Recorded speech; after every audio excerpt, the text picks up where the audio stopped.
성도는 삶에서 하나님과 함께 걷는 사람입니다.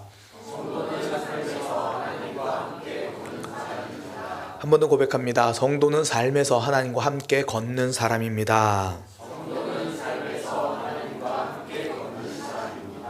금요기도의 시간에 출애굽 여정을 대해서 함께 살펴보고 있잖아요. 그러니까 이제 홍해를 딱 건넌 이후부터 살펴보고 있는데, 홍해를 건너서 광야로 갔다가 이제 시내산에 도착을 했죠. 그리고 정말 거기서 일이 많았어요, 그죠? 성경으로 따지면 대략 출애굽기 19장부터 이제 출애굽기 40장까지 기간으로 따지면 한 1년 정도 돼요. 있었던 기간이. 출애굽기 19장 1절에 보면 도착했을 때가 나오거든요. 애굽 땅을 떠난 지 3개월이 되던 때에 하나님이 이스라엘 백성들에게 애굽 땅을 떠나던 그때를 첫 해가 되게 해라고 그렇게 말씀하셨거든요. 그러니까 이제 우리 오늘날 그냥 그런 개념으로 말하면 3월 초가 된 거예요. 그러니까 한 2달 살짝 지난 그러고 나서 이제 시내산에 그때부터 시내산에 도착해서 이런저런 일 많고, 이제 그 이후에 이제 성막을 만들으라고 했잖아요. 성막을 만들었어요. 다 만들었을 때가 이제 그 다음에 1월 1일쯤입니다. 출애굽기 40장 1절에 보면 나와요. 40장 그렇죠. 40장 1절과 2절 계속 봤어야 되는데 제가 잘못 보면 1월 첫째 달 첫째 날에 성막이 완성되는 그 모습이 딱 나와요. 이게 그래서 1월 1일에 그러니까 완성되고, 그리고 언제 떠나냐면 둘째 달 20일쯤에 떠나요. 그게 민수기에 나오거든요. 민수기 10장 11절에서 12절 보면 둘째 해 둘째 달 20날 구름이 이제 증거의 성막이 떠오름에 이스라엘 백성들이 광야에서 출발하여 이제 떠난 거예요. 그러니까 애굽에서 나온 지 3개월 만에, 그러니까 3개월 초, 2달 지나고 3월 초에 시내산에 도착해가지고 거기서 진짜 많은 일을 보내고 성막 만들고, 성막이 다 만들어진 해가 이제 새해예요. 새해 성막이 다 만들어지고 거기서 하나님의 임재를 경험하고, 그리고 나서 그 다음 2달, 그러니까 다음 달 20일에 떠나요. 그래서 대략 1년 조금 안 돼요. 1년 조금 안 된 그 기간을 시내산에 머물러 있었습니다. 앞서 말씀드린 것처럼 그 기간에 하나님과 언약을 세우고 십계명을 받고, 또 모세는 십계명 바로 올라가 있는 동안 백성들은 밑에서 아름과 금송아지 만들고, 그래서 수많은 사람이 죽는 비극도 벌어지고, 또 모세는 다시 돌판 들고 올라가고, 이후에 이제 이스라엘 백성들과 한 마음으로 성막을 다 만들고 제사에 필요한 것들도 다 만들고, 이제는 뭐합니까? 다 만들었으니까 떠나야죠. 가나안으로 가기 위해서 이제 광야로 다시 나서는 거예요. 언제까지 시내산에 머물러 있을 수 없습니다. 믿음은요, 예배로 시작해서 삶으로 가는 거예요. 그러니까 예배만 있고 삶이 없으면 신앙이 변질됩니다. 우리가 말씀을 듣고 사랑을 배웠어요. 그러면 그 사랑이 피어날 곳이 있어야 그 사랑이 참된 사랑, 진짜가 되는 거예요. 글로 배우면 안 돼요. 눈물로 배울 때가 사랑의 완성입니다. 그 영화 프랭크 vs 갓이라는 영화가 있는데요. 거기 보면 이런 대사가 나옵니다. 제가 힘을 달라고 기도했더니 하나님은 저를 강하게 만들 어려움을 주셨습니다. 기도하지 말걸. 제가 지혜를 구했더니 하나님은 해결해야 할 문제를 주셨습니다. 제가 용기를 구했더니 하나님은 극복해야 할 위험을 주셨습니다. 제가 사랑을 구했더니 하나님은 도움이 필요한 사람들을 보내주셨습니다. 제 기도들은 응답받았습니다. 그러니까 사랑의 열매는 고린도전서 13장을 달달달달 외운다고 맺어지는 게 아니라는 거예요.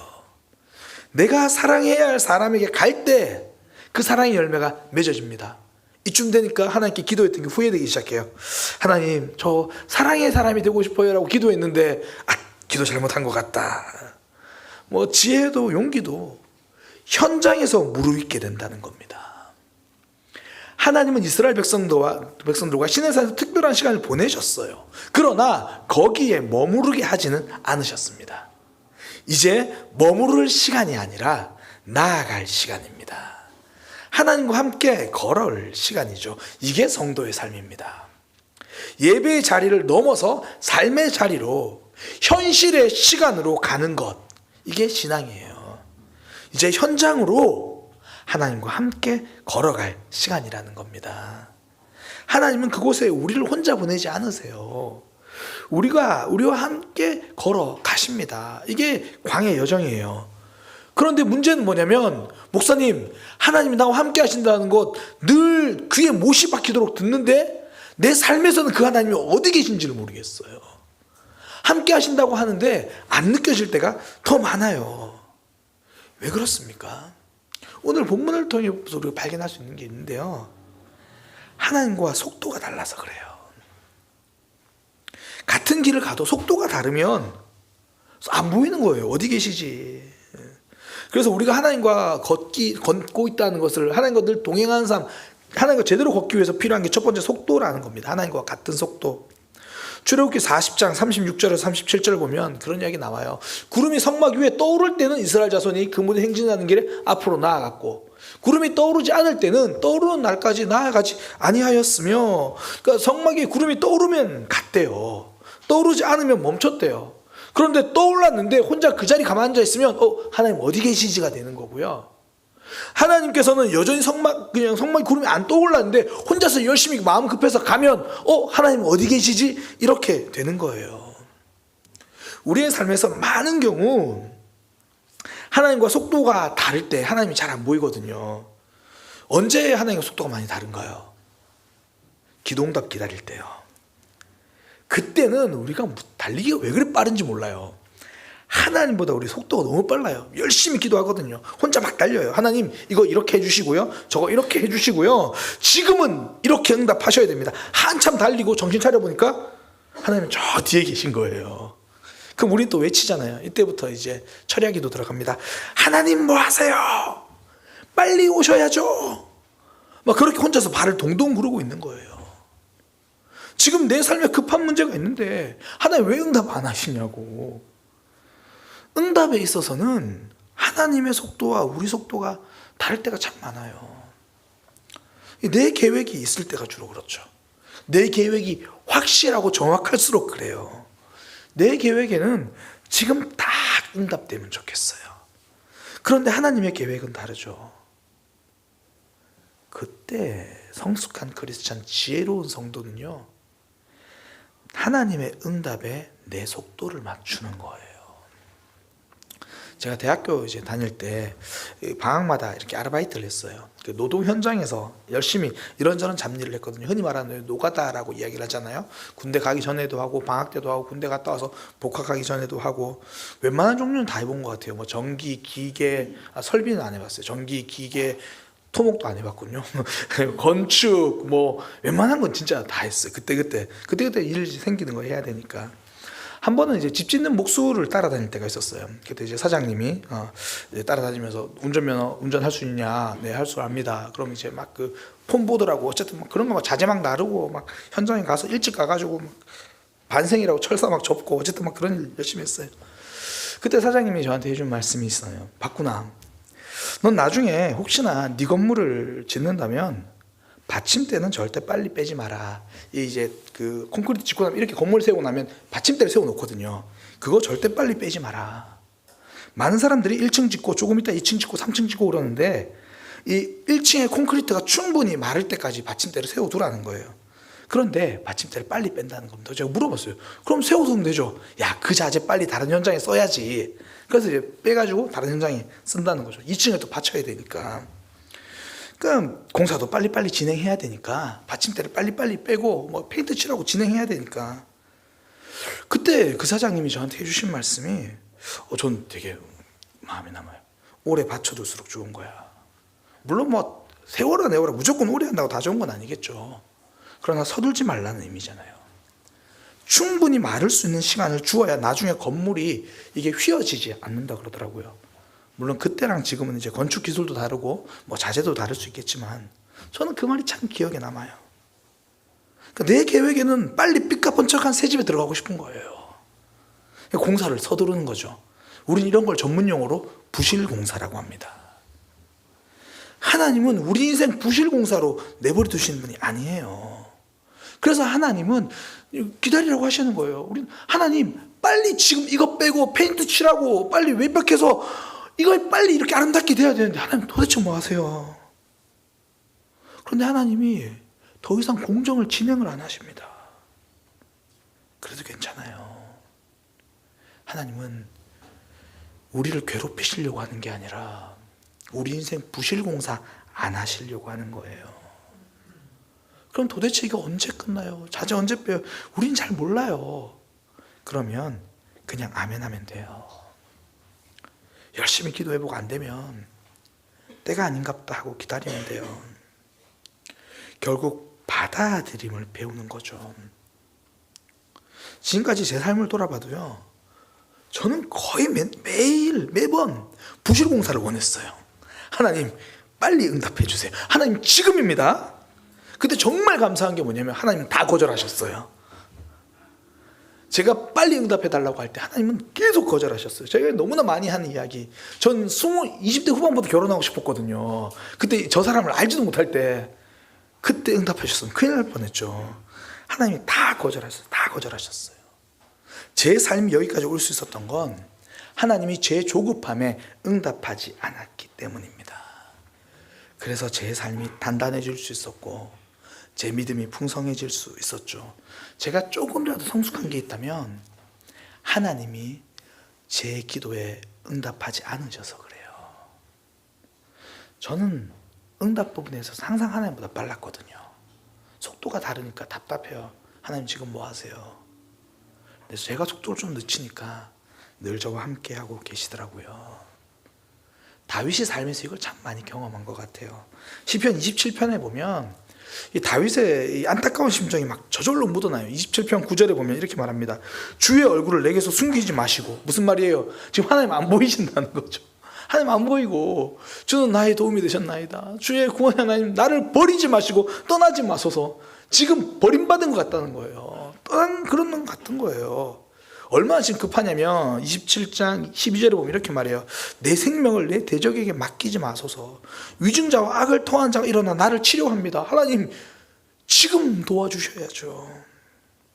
그러니까 다윗도 삶에서 이런 아픔 속에 하나님 주의 얼굴을 숨기지 마세요. 지금 오셔서 찾아오셔서 저 도와주셔야 되는데요. 하나님이 안 보일 때도 있었던 것 같아요. 그럼에도 불구하고 다윗은요, 저는 하나님을 신뢰합니다 이렇게 고백을 해요. 자신의 삶에서 하나님을 계속 경험해 왔으니까. 그게 27장 10절입니다. 참 멋진 고백인데요. 내 부모는 나를 버렸으나 여호와는 나를 영접하시리이다. 부모가 나를 버렸다. 실제로 부모님께 버림받았다는 의미가 아니라 절망적인 상황이라는 그런 거죠. 그만큼 절망적인 상황에 그런 상황일지라도 하나님은 나를 받아주실 거다. 하나님은 나를 붙들어 줄 거다. 그런 확신이 있는 거예요. 근데 또 우리가 믿음의 확신이 있다는 것과 걱정이 안 되는 건 좀 다르잖아요. 다윗의 시를 보면 알 수 있어요. 그 다윗이 이 시 끝에 이렇게 이야기해요. 자기가 자기 자신을 다 이르는 거예요. 27장 14절에 너는 여호와를 기다릴지어다. 강하고 담대하며 여호와를 기다릴지어다. 우리 하나님 그 속도에 맞게 응답하시니까 두렵고 좀 떨려도 내 영혼아 너는 조금만 기다려라. 우리 하나님 부모는 나를 버려도 장인은 나를 잡겠다고 쫓아와도 우리 하나님 나 버리지 않으시니까. 어려움이 너무 크면 하나님의 응답이 느리게 느껴지잖아요. 그분이 참 멀리 있는 것처럼 느껴지죠. 그때 다윗은 그 시간을 견딜 수 있었던 건 하나님을 신뢰한 거예요. 나는 기다리기만 하면 된다. 하나님은 그때에 응답하실 거다. 내 속도가 하나님의 속도와 다를 뿐이지 하나님이 늦게 오시는 분은 아니라는 거예요. 가장 정확한 때에 오셔서 우리를 건져내실 겁니다. 그 상황을 통해서 우리는 하나님이 살아계심을 경험하게 될 것이고요. 그 한 번의 경험이 다음번에도 내 삶을 붙들어 주실 하나님을 경험하며 또 간증으로 삼아 달려가게 될 겁니다. 그리고 우리 신앙생활을 하다 보면 하나님이 항상 느리게만 느껴지는 건 아니에요. 또 어떨 때는 또 너무 빠르세요. 우리보다 막 앞서가시는 것 같아요. 언제냐면 사명을 주실 때요. 하나님 좀 천천히 갑시다. 뭐 그런 느낌이 들죠. 하나님 모세를 부르세요. 너 지금 가서 이제 이스라엘 백성 건져내라. 그때 모세의 반응, 하나님 사람 잘못 보셨습니다. 저 준비 안 됐어요. 말도 못합니다. 보낼 만한 사람을 보내세요. 아직 갈 준비가 안 됐다는 거예요. 우리는 모세 삶을 알잖아요. 참 재밌는 게 하나님은 모세를 80년 동안 준비시키셨어요. 애굽에서 40년, 미디안 광야에서 40년. 본인은 다 몰라요. 근데 하나님은 아세요. 그래서 부르신 겁니다.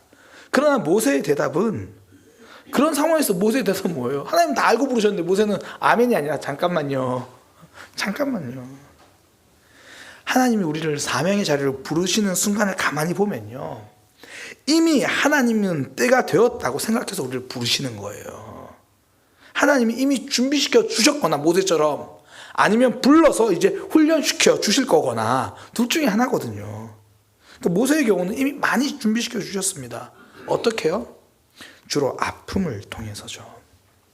그 애굽의 공주의 아들로 있을 때 이스라엘 백성들을 실제로 도우려고 했어요. 힘이 있을 때는, 아픔을 잘 모를 때는. 그러나 그때는 아직 때가 아니었거든요. 그래서 미디안 광야 40년 동안 도망자로 지내잖아요. 그 과정을 통해서 이스라엘을 인도할 지도자로 준비돼요. 그 아픔의 시간이 없었으면 모세는 광야에서 맨날 백성들하고 싸웠을 거예요. 그 아픔의 시간을 보내면서 모세는 준비되어졌습니다. 본인의 혈기였죠. 본인의 실수였어요. 잘못한 행동이에요. 그러나 하나님은 그 잘못의 결과까지도 그냥 버리지 않고 다듬어 가시고 만들어 가시는 거죠. 우리 삶의 아픔은요, 결코 버려진 낭비의 시간이 아닙니다. 하나님이 그 아픔을 통해서라도 우리를 아름답게 만들어 가세요. 그게 다른 사람의 공격일 수도 있고, 나의 잘못된 선택일 수도 있고, 상황이 어려움일 때도 있고, 그럴 때마다 위축되고, 어떨 때는 내가 정말 쓸모없는 사람처럼 여겨지기도 하잖아요.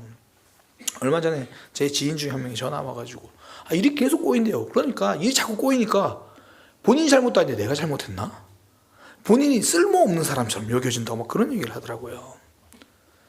제가 말해줬어요. 제대로 깨달은 것 같다고. 그런 일엔 쓸모없어도 괜찮다고. 하나님 나라에 귀하게 쓰임받으면 된다고. 하나님이 우리를 만지고 빚어가시는 거예요. 하나님 손에 붙들린 성도는요, 고난 속에서도 아름답게 준비됩니다. 그러니 하나님이 지금 우리를 부르시잖아요. 난 정말 지금 고난 중인데 하나님 정말 하필 때를 너무 잘못 맞춰오셨는데요. 아니요, 다 준비되었으니까 하나님이 부르시는 거예요. 또 앞서 말씀드린 것처럼 어떨 때는요, 하나님이 이제 훈련시키시려고 부르신 거예요. 불러서 준비시키려고. 예수님의 제자들이 그랬잖아요.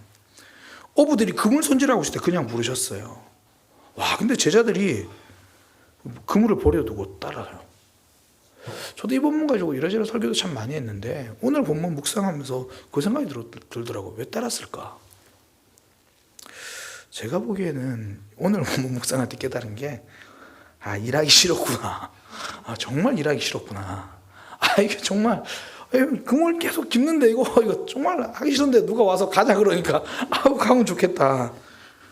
제가 진짜 처음 가서 물어보고 싶었어요. 베드로, 야고보, 요한한테 가서 그때 왜 바로 그물을 버려두고 떠났나요? 전날 아빠랑 싸웠나요? 그런 거. 그러니까 최대한 부정적으로 보자고요. 부정적으로. 일하기 싫어서 아멘 했든지, 아니면 아무 생각 없이 아멘 했든지.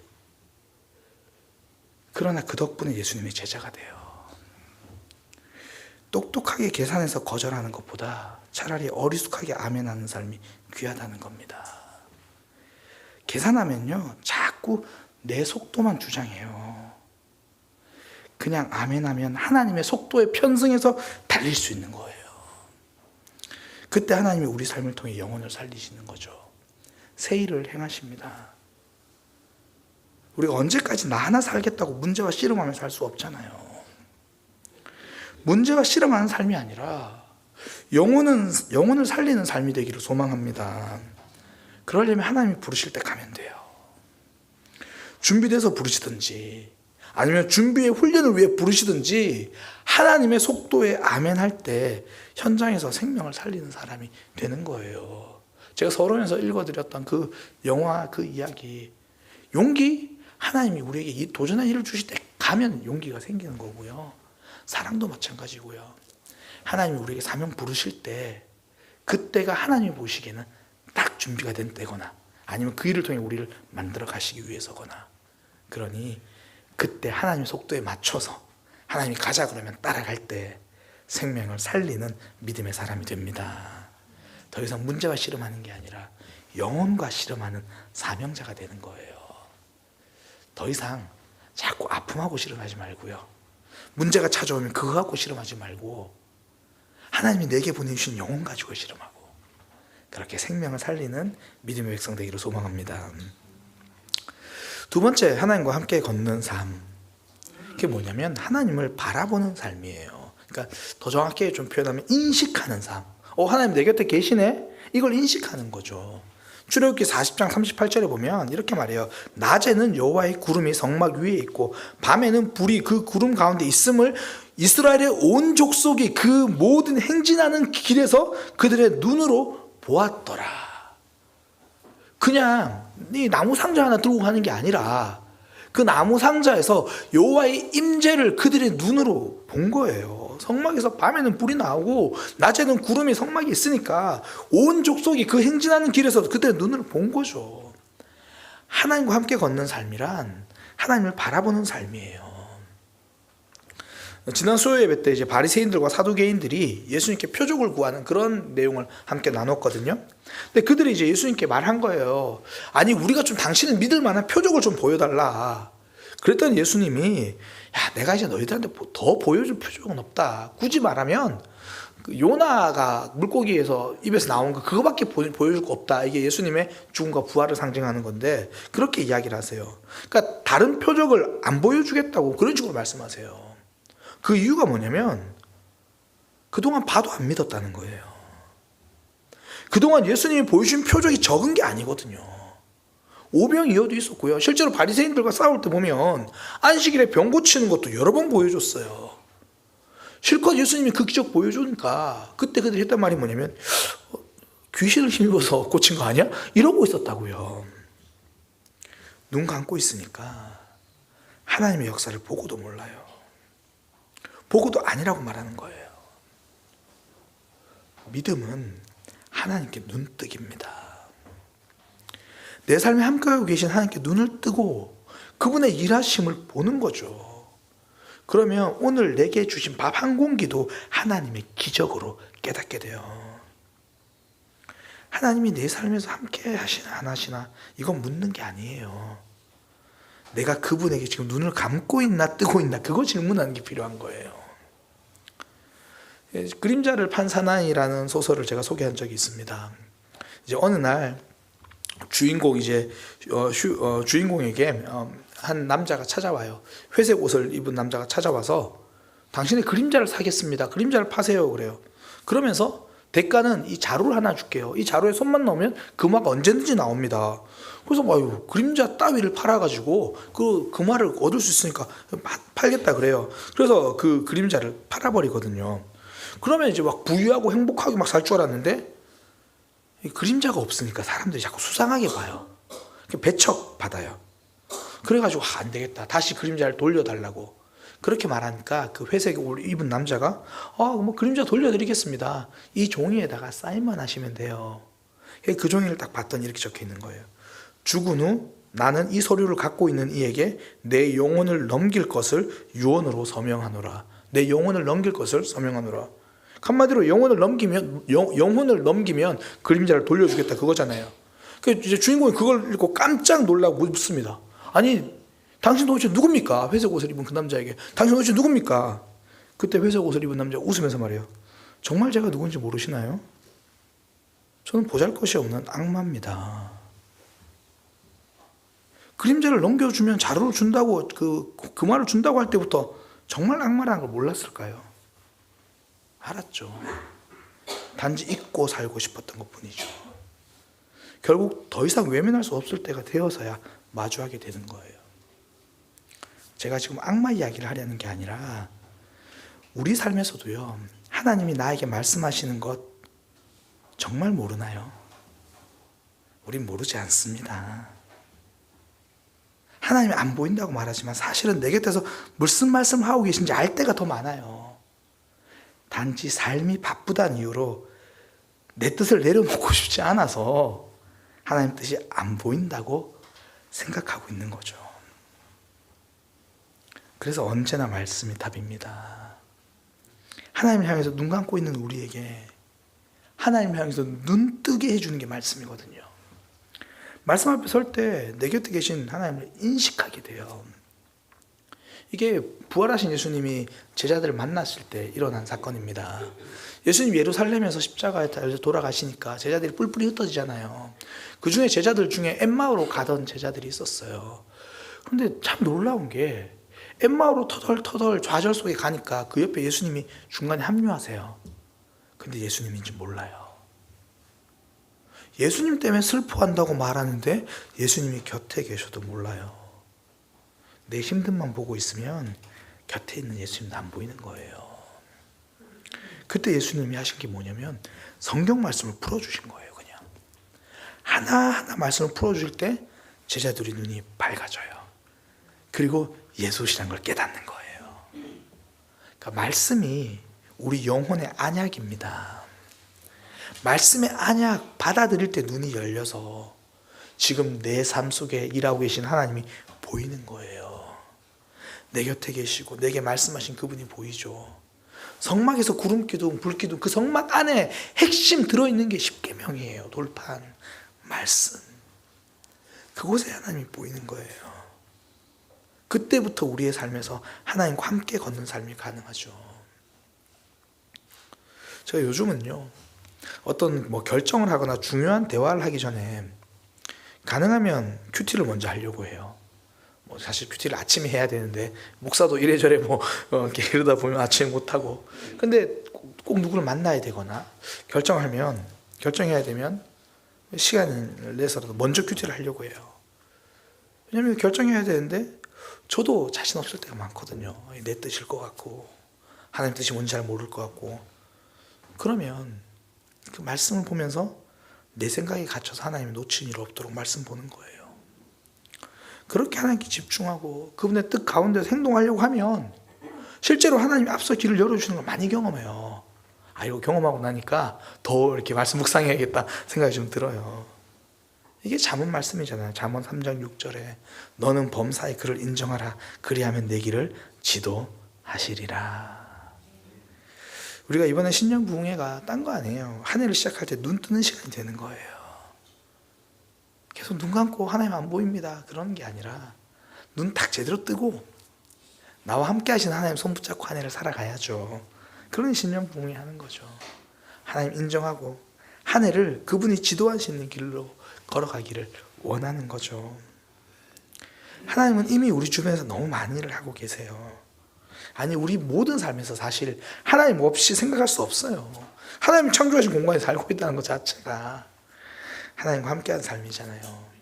그러니 다른 게 필요한 게 아니라 눈 뜨는 게 필요한 거예요. 눈을 뜨고 하나님 바라보는 거. 그러면 나를 위해서 하나님이 보내주신 사람도 보이고요.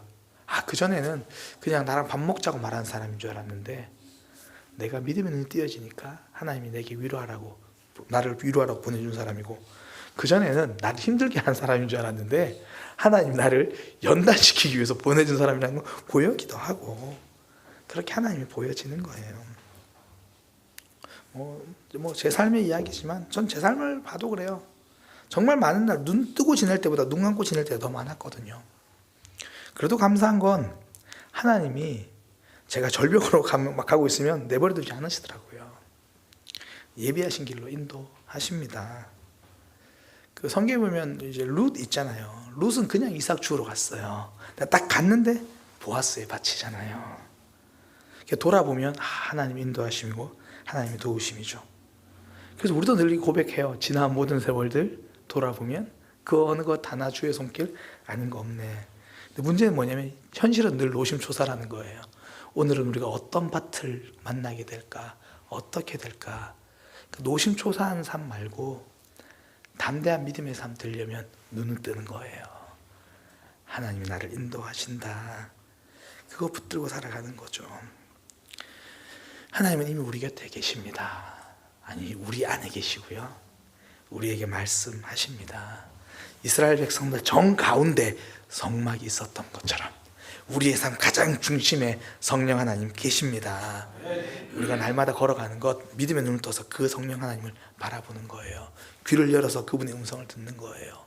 그때 우리는 삶의 현장에 가서도 그분을 경험하게 될 겁니다. 성도는 삶에서 하나님과 함께 걷는 사람이에요. 그렇게 하나님을 놓치지 않기 위해서 하나님의 속도에 맞추는 거예요. 오늘 기도할 때 하나님이 혹시 응답이 늦어지면 기다리는 겁니다. 그리고 하나님이 부르실 때 가자고 하면 가는 거예요. 그리고 우리 안에 계신 하나님을 발견하고 바라보는 믿음의 삶 되기를 소망합니다. 기도하겠습니다. 하나님은 우리와 함께 걷겠다 말씀하시고 이미 우리 속에 계시는데 우리가 하나님의 속도를 다 몰라서 조급할 때도 있고 힘들 때도 있고 때로는 머뭇거릴 때도 많습니다. 오직 하나님의 속도에 맞춰 걸어갈 수 있는 믿음의 삶 되게 하여 주옵소서. 무엇보다 이미 우리 안에 계시고 이미 우리 곁에서 일하시는 그 하나님, 우리의 믿음의 눈을 떠서 그 하나님을 바라보고 그 음성을 듣고 하나님과 함께 걷는 믿음의 삶 되게 하여 주옵소서. 예수님의 이름으로 기도드립니다.